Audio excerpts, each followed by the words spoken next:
히브리서 8장. 지금 우리가 하는 말의 요점은 이러한 대제사장이 우리에게 있다는 것이라. 그는 하늘에서 지극히 크신 이의 보좌 우편에 앉으셨으니 성소와 참 장막에서 섬기는 이시라. 이 장막은 주께서 세우신 것이요 사람이 세운 것이 아니니라. 대제사장마다 예물과 제사 드림을 위하여 세운 자니 그러므로 그도 무엇인가 드릴 것이 있어야 할지니라. 예수께서 만일 땅에 계셨더라면 제사장이 되지 아니하셨을 것이니 이는 율법을 따라 예물을 드리는 제사장이 있음이라. 그들이 섬기는 것은 하늘에 있는 것의 모형과 그림자라. 모세가 장막을 지으려 할 때에 지시하심을 얻음과 같으니 이르시되 삼가 모든 것을 산에서 내게 보이던 본을 따라 지으라 하셨느니라. 그러나 이제 그는 더 아름다운 직분을 얻으셨으니 그는 더 좋은 약속으로 세우신 더 좋은 언약의 중보자시라. 저 첫 언약이 무응하였더라면 둘째 것을 요구할 일이 없었으려니와 그들의 잘못을 지적하여 말씀하시되 주께서 이르시되 볼지어다 날이 이르리니 내가 이스라엘 집과 유다 집과 더불어 새 언약을 맺으리라. 또 주께서 이르시기를 이 언약은 내가 그들의 열조의 손을 잡고 애굽 땅에서 인도하여 내던 날에 그들과 맺은 언약과 같이 아니하도다. 그들은 내 언약 안에 머물러 있지 아니하므로 내가 그들을 돌보지 아니하였노라. 또 주께서 이르시되 그날 후에 내가 이스라엘 집과 맺을 언약은 이것이니 내 법을 그들의 생각에 두고 그들의 마음에 이것을 기록하리라. 나는 그들에게 하나님이 되고 그들은 내게 백성이 되리라. 또 각각 자기 나라 사람과 각각 자기 형제를 가르쳐 이르기를 주를 알라 하지 아니할 것은 그들이 작은 자로부터 큰 자까지 다 나를 알미라. 내가 그들의 불의를 긍휼히 여기고 그들의 죄를 다시 기억하지 아니하리라 하셨느니라. 새 언약이라 말씀하셨음에 첫 것은 낡아지게 하신 것이니 낡아지고 쇠하는 것은 없어져 가는 것이니라.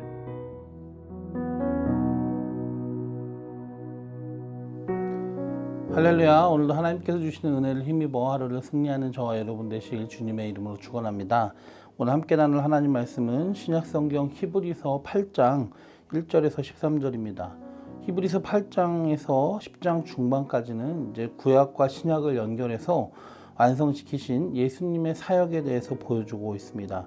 7장까지는 예수 그리스도의 우월하심을 변증하고자 천사나 모세, 또 구약의 레위 지파의 제사장들과 차례로 비교해서 그들보다 뛰어나시고 또 그들이 보여준 그림자의 실물로서 구약에 나온 것들을 온전히 성취하신 예수님의 사역에 대해서 소개를 했습니다. 그리고 이어지는 8장에서 9장까지는 이제 구약의 희생제사와 예수님의 십자가 속죄 사역을 비교하면서 예수님이 이루신 속죄 사역의 완전함에 대해서 보여주고 있습니다. 그 중에서 오늘 8장에서는 옛 언약과 새 언약을 비유하고 있는데요. 옛 언약은 무음하고 완전한 것이 아니었기 때문에 새 언약을 요청하고 있다고 했습니다. 옛 언약은 새 언약의 그림자요, 모형인 것이죠. 구약시대 모세를 통하여 세워진 지상의 성소는 하늘에 있는 참 성소의 모형과 그림자로서 그것을 본으로 해서 지어진 것에 불과했습니다. 그것은 영원한 것이 아니라 임시로 만들어진 것이었습니다.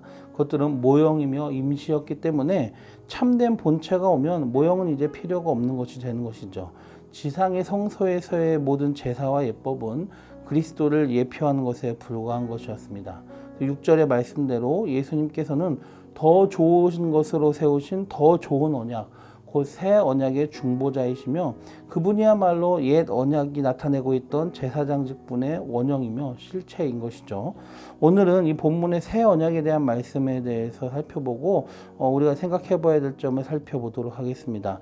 9절과 10절을 보면은 하나님께서 이스라엘 백성이 첫 언약에 잘 머물러 있지 않고 배반했지만 그럼에도 불구하고 다시 그들과 새 언약을 맺으신다고 말씀하고 계십니다. 그런데 그 새 언약을 그냥 주시는 게 아니라 백성의 마음에 새기겠다고 하셨습니다. 첫 언약을 맺으면서 구약의 시내산에서 이스라엘 백성들과 맺으면서 하나님의 율법을 주셨죠. 그리고 그것을 잘 지켜라. 그러면 내가 너의 하나님이 되고 너희는 나의 백성이 될 것이다 하고 백성들이 동의하고 언약을 맺었습니다. 근데 이 언약은 그리고 그 상징으로서 계명을 돌판에다가 주셨는데요. 이제 그들이 어기고 그래서 다시 새 언약을 주시는데 이제는 그 새 언약을 돌판에 새기는 것이 아니고 종이로 주는 것이 아니고 백성들의 마음에 그들의 심령에 새기겠다 말씀하신 거죠. 이것이야말로 옛 언약과 새 언약을 구분하는 결정적인 특징이 아닐 수가 없습니다.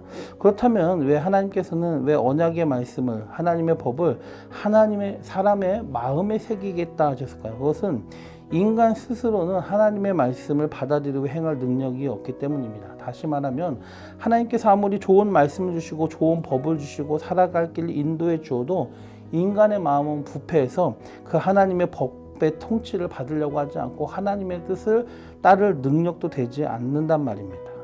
그래서 창세기 8장 21절에 보면요, 사람의 마음이 계획하는 바가 어려서부터 악하다 하고 말씀하고 있고, 또 예레미야 17장 9절에 보면 만물보다 거짓되고 심히 부패한 것이 마음이라고 말씀하고 있습니다. 그렇습니다. 부패한 인간의 마음이 문제인 것이죠. 하나님의 법이 문제가 아니라. 그래서 사실 먼저 주어진 옛 언약도 인간의 부족함과 부패함으로 인해서 지켜내지 못한 것입니다. 이스라엘 백성은 이 세상에서 가장 먼저 하나님의 선택을 받은 복받은 민족이었습니다. 그들은 출애굽 구원의 기적의 은혜를 체험하고 시내산에서 하나님의 임재하신 가운데 하나님과 언약을 맺어서 하나님의 법을 지키며 살겠다고 호언장담했습니다. 하나님은 그 언약의 말씀, 하나님의 법을 돌판에 새겨 주셨습니다. 그러나 그들은 바로 배반하여 금송아지 우상을 만들었고 그것을 하나님이라고 섬기다가 하나님의 재앙으로 수많은 사람들이 병으로 죽었습니다. 전염병으로. 그 후에도 계속 정신 차리지 못하고 하나님의 백성으로서 언약을 맺었음에도 광야 생활 동안에 하나님을 원망하고 불평하고 원망하던 세대는 결국 어떻게 됩니까? 다 죽고 약속의 땅에 들어가지 못했습니다. 가나안 땅에 들어간 백성들도 계속 주기적으로 하나님을 배반하여 언약을 어기고 우상을 섬기다가 하나님이 이방 민족을 통해서 심판하시면 그제서야 회개하고 다시 돌이켰는데 그러다가 다시 또 잊어버리고 하나님을 떠나 우상을 섬기고 죄를 짓고 하는 일을 반복했습니다. 그게 사사시대입니다. 이후에 나라가 세워지고 통일한 것 가운데 하나님을 잘 섬기나 했지만 지도자인 솔로몬 자체가 이제는 아예 언약을 어기고 우상 숭배를 하여 벌을 받아서 나라가 남북으로 쪼개지더니 결국 남북이 다 우상을 섬기다가 하나님의 심판으로 멸망했습니다. 몇몇 선한 왕이 있었지만 또 선지자들이 부르짖었지만 결국 심판으로 향하는 그 죄악의 거대한 흐름을 막지는 못했습니다. 신약에 와서도 마찬가지죠. 구약의 백성들의 후손들은 하나님의 아들이 직접 이 땅에 내려와서 각종 표적과 가르침을 통하여 백성들을 깨우치려 했지만 그들은 완악하였고 깨닫지 못하고 오히려 그분을 십자가에 못 박아 버렸죠. 이렇게 구약과 신약에서 택한 백성이라는 이스라엘의 역사를 봐도 한마디로 인간은 하나님께서 주권적으로 역사해 주시지 않는 한 스스로의 힘으로는 결코 하나님의 법을 지킬 능력도 없고 그럴 마음도 없고 자기를 그러한 죄된 상태에서 구원할 수도 없는 무능력한 존재, 만물보다 심히 부패한 마음을 지닌 존재라는 것밖에 우리가 발견할 수가 없습니다. 그래서 하나님께서는 인간의 마음에 그분의 새 언약을 새겨주시겠다는 겁니다. 그분의 법을 새겨주시겠다는 것입니다. 그게 새 언약입니다. 더 이상 하나님을 잊어버리지 않고 저버리지 않도록 마음에 하나님의 법을 새겨주시겠다 약속하신 것이죠. 이 말씀 앞에서 우리는 첫째로 우리의 무능력과 부족함을 겸손히 인정해야 됩니다.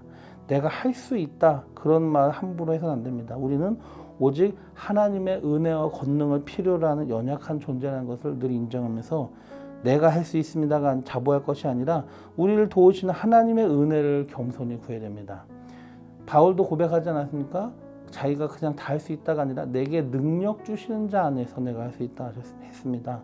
우리를 도우시는 하나님의 은혜를 겸손히 구해. 우리는 하나님의 은혜 없이는 하루도 살아갈 수 없고 은혜 없이는 하나님의 뜻을 지켜낼 수도 없는 연약한 존재임을 기억하면서 늘 은혜 안에 있기를 구해야 됩니다. 그래서 우리는 하나님의 언약에 머물러 있을 능력이 내게는 없습니다.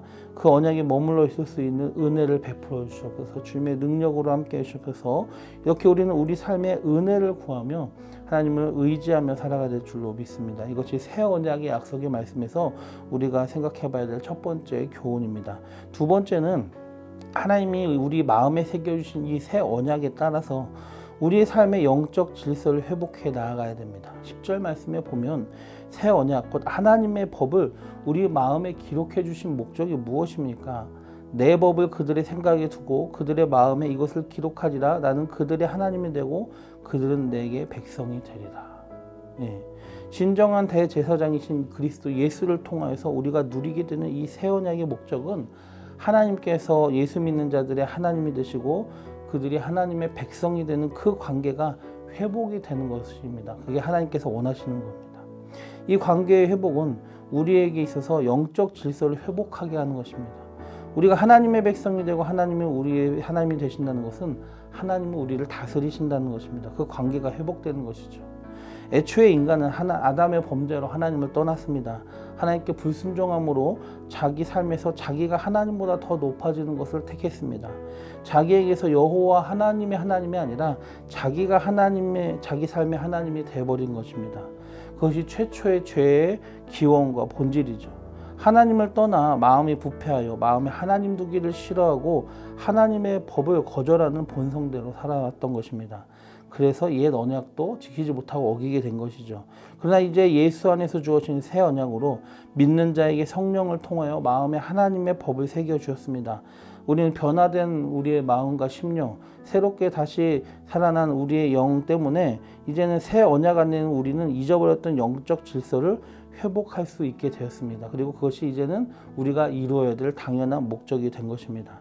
하나님이 우리의 삶의 모든 것을 주관하셔야 됩니다. 우리에게 새 언약을 세우신 이유가 그것입니다.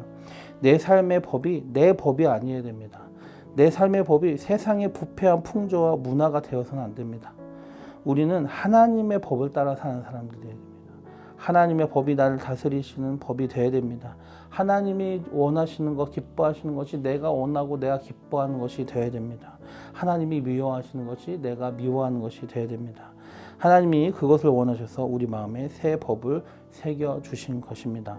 아무쪼록 하나님과 상관없이 살렸던 우리 옛사람의 모습을 버려버리고 영적 질서를 회복하여 새 언약 안에서 하나님의 법, 하나님의 통치를 잘 받고 누리는 복과 섭리를 누리는 주님의 백성이 되기를 축원드립니다. 그리고 그러한 삶은 내 능력, 내 의지로 되는 것이 아님을 깨닫고 날마다 하나님의 법대로 살 수 있게 하여 주셔서 하나님이 나의 하나님으로서 나의 삶을 주관하시길 원합니다. 하나님의 뜻에 복종하게 하여 주셔서 내 심령이 하나님의 뜻을 따르기 원합니다. 그렇게 할 수 있도록 내게 은혜 베풀어 주시옵소서. 내 의지가 아니라 하나님의 은혜를 의지하며 살아가는 우리가 될 수 있도록 축원드립니다. 기도드리겠습니다. 좋으신 주님 감사합니다. 하나님의 은혜가 아니면 우리는 올바로 설 수가 없습니다. 하나님의 은혜가 아니면 하나님의 법대로 살 수가 없습니다. 우리에게 새 법을 주시고 그 새 법을 말로 주신 것이 아니라 우리 마음에 새겨주셨다 했습니다. 예수님을 믿고 이제 거듭난 모든 백성, 성령으로 거듭난 우리 모든 백성에게 새로운 마음을 주셨음을 감사합니다. 이제는 하나님의 능력으로 그 새로운 마음에 새겨진 법에 따라 하나님이 나의 하나님이 되시고 하나님의 법이 나의 삶의 법이 되는 삶을 살아갈 수 있게 하시옵소서. 내 삶의 영적 질서를 회복하게 하시옵소서. 더 이상 공중권세 잡은 자의 인도와 그의 통치를 받는 것이 아니라 여호와 하나님의 통치를 받고 여호와 하나님의 인도함을 받는 그런 성도로 하나님의 백성으로서의 삶을 살아갈 수 있게 하여 주옵소서. 날마다 은혜를 힘입어 승리한 저희를 되게 하여 주실 줄 믿고 예수님의 이름으로 감사하며 기도드리옵나이다. 아멘.